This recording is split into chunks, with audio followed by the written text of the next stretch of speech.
Je me souviens encore de ce jour où la pluie martelait les fenêtres de mon appartement comme si le ciel lui-même voulait me punir. Entrez. Vite. Vous êtes trempé, ai-je lancé à la silhouette qui se tenait sur le seuil. Un carton dégoulinant dans les bras. Elle a hésité une seconde, puis a franchi la porte. Et c'est là que tout a commencé. J'étais Clémence. Une femme de 32 ans. Vivant seule dans un petit appartement du Marais à Paris. Ma vie était un rituel bien huilé, le matin. Je me levais pour mon travail de conservatrice au Louvre, où je passais mes journées entourée de toiles immortelles qui me rappelaient combien la mienne était fade. Le soir, je rentrais, commandais des courses en ligne pour éviter le monde extérieur, et me perdais dans des livres ou des séries qui me faisaient rêver d'une existence plus vibrante. Mais ce jour-là, le destin avait décidé de frapper à ma porte sous les traits d'une livreuse nommée Maëva. Elle avait environ mon âge, peut-être un peu plus jeune, avec des cheveux noirs qui cascadaient en boucles rebelles sous son casque de scooter, et des yeux bruns qui semblaient porter le poids d'un secret. Merci. Madame, murmura-t-elle en posant le carton sur le sol de mon entrée. La pluie est infernale aujourd'hui. Je peux utiliser vos toilettes une minute? Mon prochain arrêt est loin. Sa voix était douce, mais il y avait une urgence dans son ton qui m'intrigua. J'hésitais qu'il laisse entrer une inconnue chez soi, mais son regard implorant, trempé jusqu'aux os, me fit céder. Bien sûr. Au fond du couloir. Pendant qu'elle disparaissait, je déballais les courses, des légumes frais, du vin rouge, et ces petites choses qui comblaient le vide de ma solitude. Quand elle revint, ses joues étaient rougies, et elle s'attarda un instant près de la bibliothèque. Vous avez une belle collection de livres, dit-elle en effleurant du doigt un volume de Proust. À la recherche du temps perdu. J'adore ça. Je fus surprise. Une livreuse qui lisait Proust? Vous l'avez lu, demandai-je.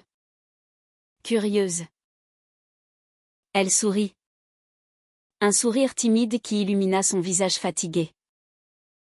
Oui. Pendant mes pauses.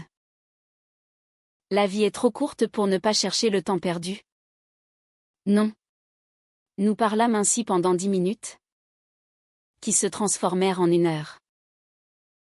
Maëva me raconta qu'elle était originaire de Marseille, avec des racines espagnoles du côté de sa mère, ce qui expliquait son tempérament fougueux, disait-elle en riant. Elle avait quitté le sud pour Paris, cherchant un nouveau départ après une rupture douloureuse. Mon ex était compliqué, avoua-t-elle vaguement. Moi. Je lui confiai ma routine monotone. Mon divorce d'avec un homme que j'avais épousé par convenance sociale. Sans jamais ressentir cette étincelle que les romans promettent.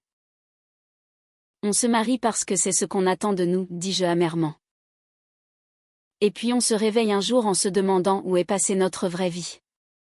Quand elle partit enfin, la pluie avait cessé. Mais quelque chose en moi s'était éveillé. Le lendemain, je commandai à nouveau des courses, espérant secrètement la revoir. Et elle vint. Cette fois, elle accepta un café. Nos conversations devinrent des rituels, elle livrait, entrait, et nous parlions de tout et de rien. De la beauté des rues pavées de Paris sous la lune, des flamencos passionnés qu'elle avait vus en Espagne lors d'un voyage d'enfance, de la façon dont la vie pouvait basculer en un instant. Mais sous cette surface légère, je sentais une tension grandir. Maëva avait des ombres dans les yeux, des silences qui en disaient long. Un soir, alors que nous étions assises sur mon canapé, Elle posa sa main sur la mienne. Clémence. Je ne sais pas comment dire ça. Mais. Je ressens quelque chose pour toi. Quelque chose de fort. Mon cœur s'emballa. J'avais toujours su. Au fond de moi. Que les hommes ne me comblaient pas. Mais admettre cela? À voix haute? C'était terrifiant. Moi aussi, murmurai-je.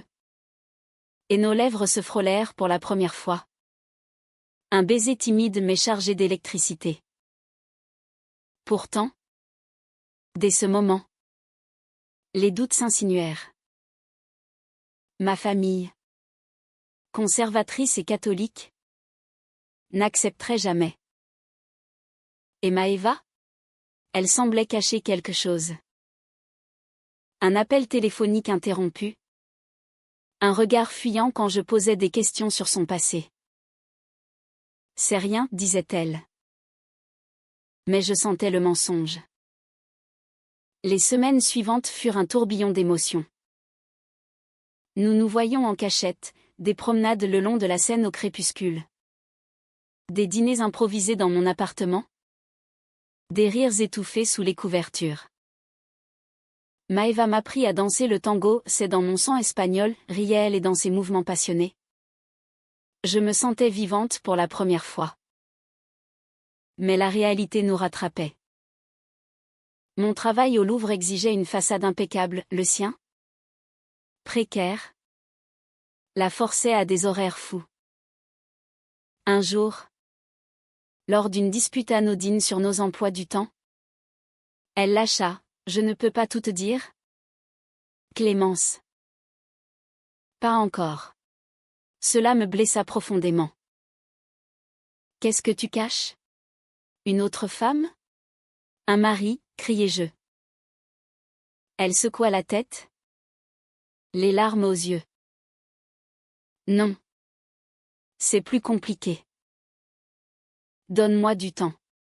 Je la laissai partir. Le cœur serré. Ce soir-là.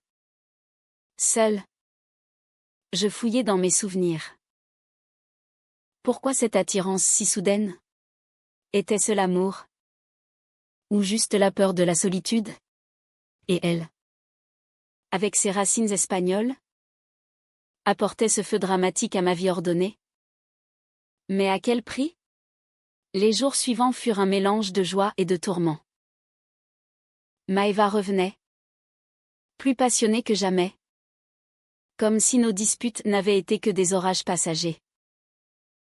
Je t'aime. Clémence, murmura-t-elle un après-midi pluvieux, alors que nous étions enlacés sur le balcon, regardant les toits de Paris. Toi et moi. Contre le monde. Ces mots me faisaient fondre. Mais ils ravivaient aussi mes peurs. Contre quel monde? Exactement? Je commençais à remarquer des détails troublants. Son téléphone sonnait souvent. Et elle s'isolait pour répondre en chuchotant. Un soir, je surpris un fragment de conversation. Non. Elle ne sait rien. Laisse-moi gérer ça. Mon sang se glaça. Qui était-elle? Moi? Ou une autre? Je confrontai Maëva. C'est ma sœur, expliqua-t-elle hâtivement. Elle a des problèmes d'argent. Rien à voir avec nous. Mais son regard évitait le mien. Et je sentis le doute s'enraciner. Malgré cela, notre relation s'approfondit. Nous partîmes pour un week-end à Versailles, déguisés en touristes anonymes. Là, au milieu des jardins impeccables, Maëva me raconta son enfance, une mère espagnole, danseuse de flamenco à Barcelone, qui avait fui un mariage abusif pour la France. Elle m'a appris que l'amour est une danse dangereuse, dit-elle. Les yeux brillants. On peut se brûler. Mais sans risque. Ce n'est pas vivant.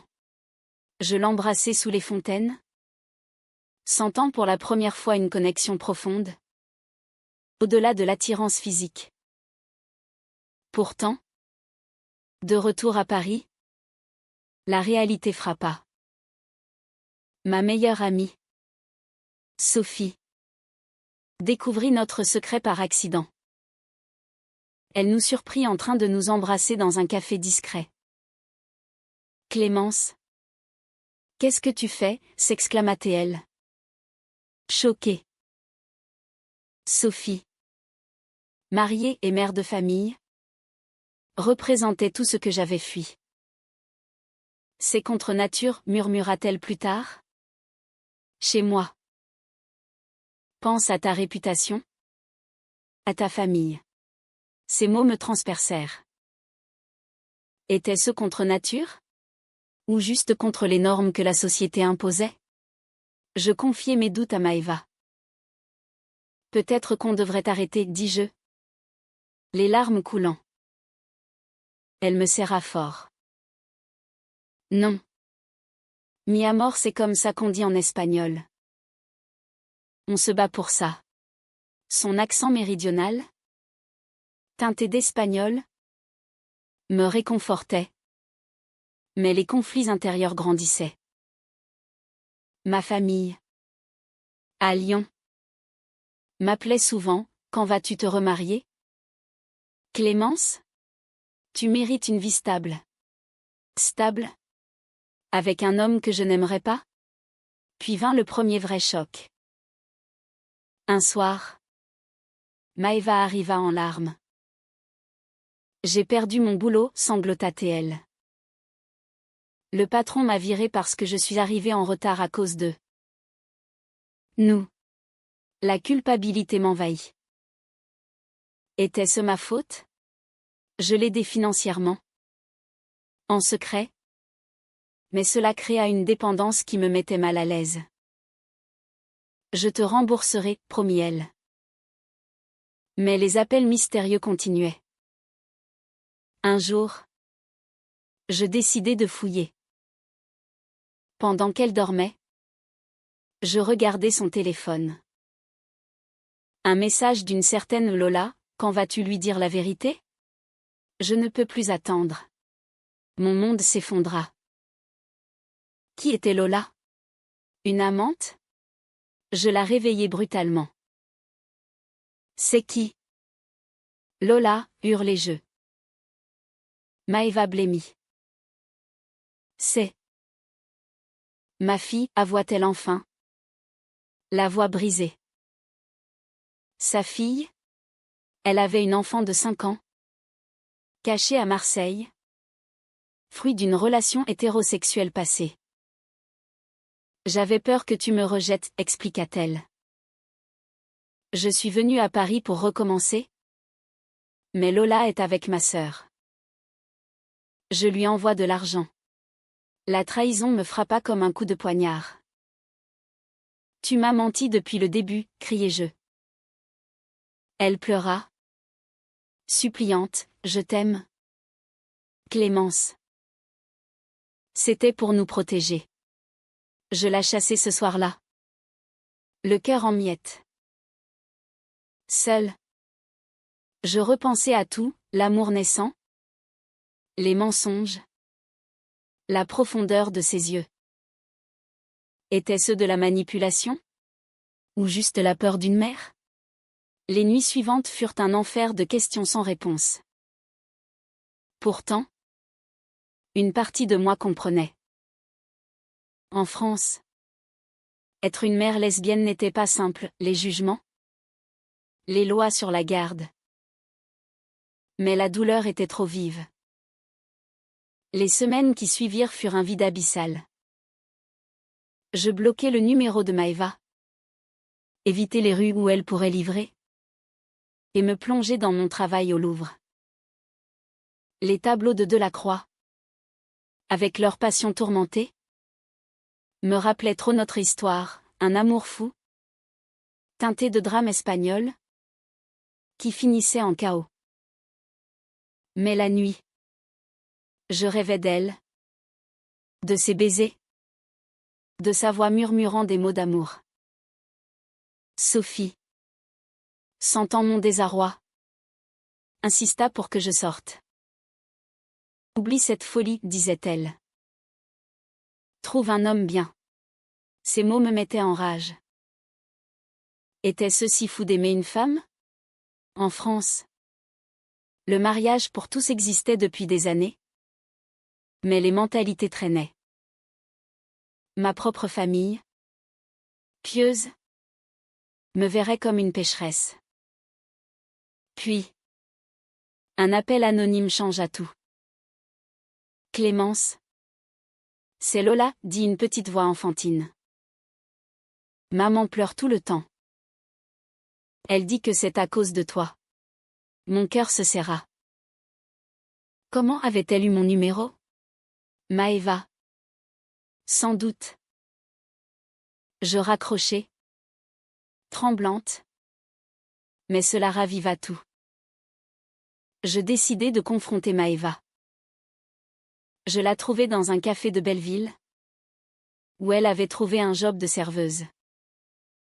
Pourquoi as-tu impliqué ta fille? Demandai-je. Furieuse. Elle leva les yeux, rougit par les larmes. Elle a entendu nos disputes au téléphone. Elle voulait comprendre. Nous parlâmes des heures. Maëva me raconta tout, son ex-mari violent, la fuite avec Lola, la peur de perdre la garde si on apprenait son orientation. En Espagne? Chez ma mère. C'était encore pire, avoua-t-elle. Mais ici, en France, je pensais pouvoir être libre. Sa vulnérabilité me toucha. Je t'aime toujours, dis-je enfin. Mais les mensonges. Ça détruit. Elle promit la transparence. Nous reprîmes. Plus prudente. Mais le feu était là. Pourtant, les conflits externes s'intensifièrent. Mon père a pris pour nous par Sophie trahison suprême. C'est une abomination, tonna-t-il au téléphone. Viens à Lyon. On va te remettre sur le droit chemin. Je refusai. Mais cela créa un fossé familial. Maëva, de son côté, luttait avec son ex, qui réclamait la garde de Lola. Il a découvert pour nous, murmura-t-elle un soir. Il dit que je suis une mauvaise mère. La crise culmina lors d'une visite de Lola à Paris. La petite, avec ses boucles noires comme sa mère, était adorable. T'es l'amie de maman? Demanda-t-elle innocemment. Je hochai la tête, émue. Mais ce week-end idyllique tourna au cauchemar quand l'ex de Maëva débarqua. Furieux. Tu corromps ma fille avec tes perversions, hurla-t-il dans l'appartement. Maëva le repoussa, tremblante. Sors d'ici. C'est fini entre nous. La police fut appelée. Et l'incident fit des vagues. Mon travail en pâtit, des rumeurs au Louvre sur ma vie privée chaotique. Clémence. On doit en parler, dit mon chef. Je me sentis piégée. Comme dans un drame shakespearien teinté de passion ibérique. Ce soir-là, Maëva et moi nous disputâmes violemment. Tout ça à cause de tes secrets, accusai-je. Et toi? Avec ta famille parfaite? Tu n'as jamais lutté, rétorqua-t-elle. Les mots blessants volèrent. Et elle partit en claquant la porte. Seule. Je pleurais, me demandant si l'amour valait tant de souffrance. Était-ce le destin? Ou juste une illusion? Mais au fond, je savais que sans elle, ma vie était vide. Le silence dura des jours. Un gouffre entre nous. Je errais dans Paris, Des jardins du Luxembourg aux berges de la Seine? Cherchant des réponses dans les reflets de l'eau. Maeva m'envoyait des messages, pardonne-moi. Mi corazón. Ce mot espagnol, cœur, me ramenait à ses racines, à cette passion ardente qui nous liait et nous déchirait. Puis, un événement inattendu nous força à nous confronter. Lola tomba malade, une fièvre haute, et Maeva m'appela en panique. Viens, s'il te plaît. Elle te réclame. J'accourus à l'hôpital Necker. Voir la petite alitée, pâle, me brisa. Maeva était effondrée. C'est ma faute, sanglota-t-elle. Je n'aurais pas dû la traîner dans tout ça. Je la serrai dans mes bras. On va s'en sortir ensemble. Cette nuit à l'hôpital fut un tournant. Nous veillâmes Lola, parlant à cœur ouvert. Maeva avoua ses peurs les plus profondes, l'abandon de sa mère espagnole, qui l'avait élevée dans la honte d'un amour non conventionnel. Elle aimait une femme. En secret, révéla-t-elle. Ça l'a détruite. Cela expliquait tout, les mensonges, la prudence. Moi. Je confiais mon propre secret, une adolescence étouffée par les attentes familiales. Un mariage forcé pour être normal. Lola guérit. Et avec elle, notre relation. Nous décidâmes de vivre ouvertement. J'affrontai ma famille, un dîner tendu à Lyon, où mon père tonna contre cette mode moderne. Papa, ce n'est pas une mode. C'est qui je suis, répliquai-je. Larmes aux yeux. Ma mère, silencieuse, finit par dire, si ça te rend heureuse. Ce n'était pas une approbation, mais un début. Pour Maeva, la bataille pour la garde fut âpre. Son ex, manipulé par ses préjugés, porta l'affaire au tribunal. Une lesbienne ne peut pas élever une enfant correctement, arguait-il. Les audiences furent un calvaire, des juges scrutateurs, des témoignages déchirants. Maeva témoigna avec dignité, sa voix tremblante mais ferme. L'amour n'a pas de genre. Lola a besoin d'une mère aimante, pas d'un père absent. Je fus appelé comme témoin. Maeva est la femme la plus forte que je connaisse, dis-je. Notre amour rend Lola heureuse. Le juge, une femme d'une 50aine d'années, sembla touchée. Verdict, garde partagée. Avec reconnaissance de notre couple. Mais le triomphe fut amer. Les médias locaux s'emparèrent de l'histoire, une livreuse lesbienne gagne contre son ex et les trolls en ligne nous harcelèrent. Dégénéré, lisait-on. Maeva craqua un soir, est-ce que ça en vaut la peine? Je la tins fort. Oui. Parce que sans toi, je ne suis rien. Nous déménageâmes à Montmartre. Pour un nouveau départ. Lola vint vivre avec nous partiellement. Apprenant à nous appeler Maman Maeva et Tata Clémence, un compromis pour l'instant. Nos soirées étaient remplies de rires, danses flamencos improvisées. Lecture de contes. Promenade sous les lumières de Paris. Pourtant, un dernier secret surgit. Un soir, Maeva reçut une lettre de sa mère espagnole, qu'elle croyait perdue. Je viens te voir, disait-elle. L'arrivée de cette femme, marquée par les ans, apporta un tourbillon d'émotions. J'ai fui l'amour pour te protéger, avoua-t-elle à Maeva. Ne fais pas la même erreur. Ce fut une réconciliation larmoyante, qui guérit des blessures anciennes. Notre vie devint un équilibre fragile, mais réel. Les mois passèrent, et notre amour s'enracina comme les vignes dans les coteaux français. Maëva trouva un emploi stable dans une librairie, où sa passion pour les livres fleurit. Moi, au Louvre, je commençais à organiser des expositions sur l'art queer, défiant les normes. Lola grandissait, curieuse et joyeuse, nous appelant finalement mes deux mamans sans tabou. Mais la vie, avec son drame inhérent, nous réserva un dernier coup. Mon père tomba malade, un cancer foudroyant.